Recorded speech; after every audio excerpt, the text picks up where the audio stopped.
आप सभी भारतीयों की मेहनत, आपकी ईमानदारी, आपकी स्किल की वजह से आपका बहुत मान करते हैं।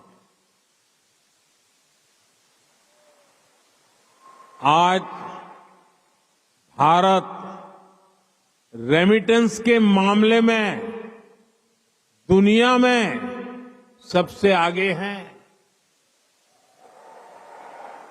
तो इसका बहुत बड़ा श्रेय भी आप सभी मेहनत कर साथियों को जाता है। देशवासी भी आपके इस योगदान का सम्मान करते हैं। साथियों, भारत और कुवैत का रिश्ता सभ्यताओं का है, सागर का है, स्नेह का है, व्यापार कारोबार का है। भारत और कुवैत अरब सागर के दो किनारों पर बसे हैं। हमें सिर्फ डिप्लोमेसी ने ही नहीं बल्कि दिलों ने आपस में जोड़ा है। हमारा वर्तमान ही नहीं बल्कि हमारा अतीत भी हमें जोड़ता है। एक समय था जब कुवैत से मोती, खजूर और शानदार नस्ल के घोड़े भारत जाते थे और भारत से भी बहुत सारा सामान यहां आता रहा है। भारत के चावल, भारत की चाय, भारत के मसाले, कपड़े, लकड़ी यहां आती थी। भारत की टीकवुड से बनी नौकाओं में सवार होकर कुवैत के नाविक लंबी यात्राएं करते थे। कुवैत के मोती भारत के लिए किसी हीरे से कम नहीं रहे हैं। आज भारत की ज्वेलरी की पूरी दुनिया में धूम है, तो उसमें कुवैत के मोतियों का भी योगदान है। गुजरात में तो हम बड़े बुजुर्गों से सुनते आए हैं कि पिछली शताब्दियों में कुवैत से कैसे लोगों का, व्यापारी कारोबारियों का आना जाना रहता था। खासतौर पर 19वीं सेंचुरी में ही कुवैत से व्यापारी सूरत आने लगे थे। तब सूरत कुवैत के मोतियों के लिए इंटरनेशनल मार्केट हुआ करता था। सूरत हो, पोरबंदर हो, वेरावल हो, गुजरात के बंदरगाह इन पुराने संबंधों के साक्षी है। कुवैती व्यापारियों ने गुजराती भाषा में अनेक किताबें भी पब्लिश की है। गुजरात के बाद कुवैत के व्यापारियों ने मुंबई और दूसरे बाजारों में भी उन्होंने अलग पहचान बनाई थी। यहां के प्रसिद्ध व्यापारी अब्दुल लतीफ अल अब्दुल रज्जाक की किताब how to calculate pearl weight Mumbai में छपी थी। कुवैत के बहुत सारे व्यापारियों ने एक्सपोर्ट और इंपोर्ट के लिए मुंबई, कोलकाता, पोरबंदर, वेरावल और गोवा में अपने ऑफिस खोले हैं। कुवैत के बहुत सारे परिवार आज भी मुंबई की मोहम्मद अली स्ट्रीट में रहते हैं।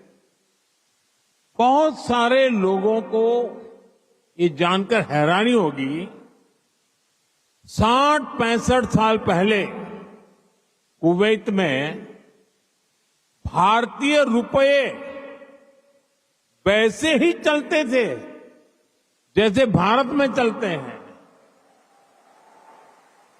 यानी यहां किसी दुकान से कुछ खरीदने पर भारतीय रुपए ही स्वीकार किए जाते थे। तब भारतीय करेंसी की जो शब्दावली थी, जैसे रुपया, पैसा, आना, ये भी कुवैत के लोगों के लिए बहुत ही सामान्य था।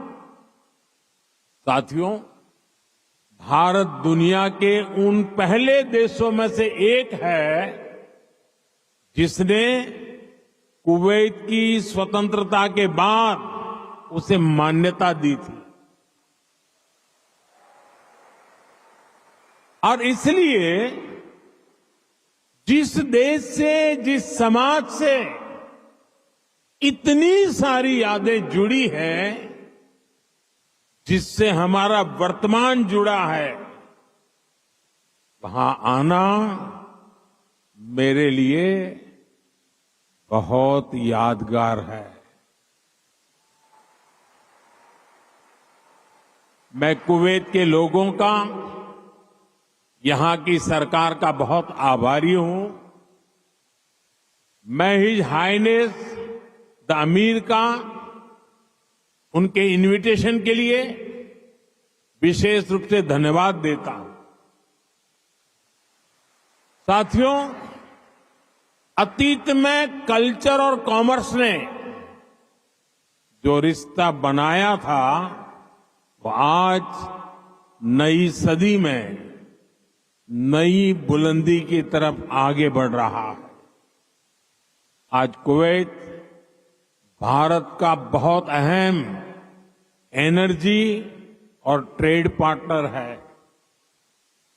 कुवैत की कंपनियों के लिए भी भारत एक बड़ा इन्वेस्टमेंट डेस्टिनेशन है। मुझे याद है, his highness crown prince of Kuwait ने न्यूयॉर्क में हमारी मुलाकात के दौरान एक कहावत का जिक्र किया था। उन्होंने कहा था, "When you are in need, India is your destination."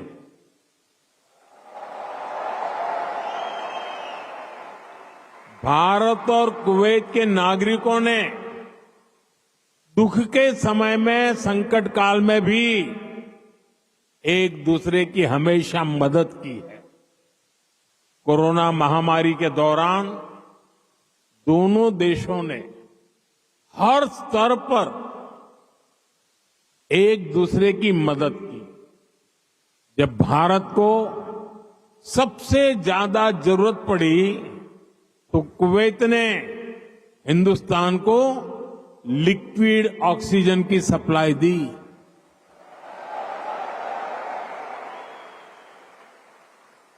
His highness the crown prince ने खुद आगे आकर सबको तेजी से काम करने के लिए प्रेरित किया। मुझे संतोष है कि भारत ने भी कुवैत को वैक्सीन और मेडिकल टीम भेजकर इस संकट से लड़ने का साहस दिया। भारत ने अपने पोर्ट्स खुले रखे ताकि कुवैत और इसके आसपास के क्षेत्रों में खाने पीने की चीजों का कोई अभाव ना हो। अभी इसी साल जून में यहां कुवैत में कितना हृदय विदारक हादसा हुआ। मंगब में जो अग्निकांड हुआ, उसमें अनेक भारतीय लोगों ने अपना जीवन खोया। मुझे जब ये खबर मिली तो बहुत चिंता हुई थी, लेकिन उस समय कुवैत सरकार ने जिस तरह का सहयोग किया वो एक भाई ही कर सकता है। मैं कुवैत के इस जज्बे को सलाम करूंगा। साथियों, हर सुख दुख में साथ रहने की ये परंपरा हमारे आपसी रिश्ते, आपसी भरोसे की बुनियाद है। आने वाले दशकों में हम अपनी समृद्धि के भी बड़े पार्टनर बनेंगे। हमारे लक्ष्य भी बहुत अलग नहीं है। कुवैत के लोग न्यू कुवैत के निर्माण में जुटे हैं। भारत के लोग भी साल 2047 तक देश को एक डेवलप्ड नेशन बनाने में जुटे हैं। कुवैत ट्रेड और इनोवेशन के जरिए एक डायनेमिक इकोनॉमी बनना चाहता है। भारत भी आज इनोवेशन पर बल दे रहा है, अपनी इकोनॉमी को लगातार मजबूत कर रहा है। ये दोनों लक्ष्य एक दूसरे को सपोर्ट करने वाले हैं। न्यू कुवैत के निर्माण के लिए जो इनोवेशन, जो स्किल, जो टेक्नोलॉजी, जो मैन पावर चाहिए वो भारत के पास है। भारत के स्टार्टअप्स, फिनटेक से हेल्थ केयर तक, स्मार्ट सिटी से ग्रीन टेक्नोलॉजी तक, कुवैत की हर जरूरत के लिए कटिंग एज सॉल्यूशंस बना सकते हैं। भारत का स्किल यूथ कुवैत की फ्यूचर जर्नी को भी नई स्ट्रेंथ दे सकता है। साथियों, भारत में दुनिया की स्किल कैपिटल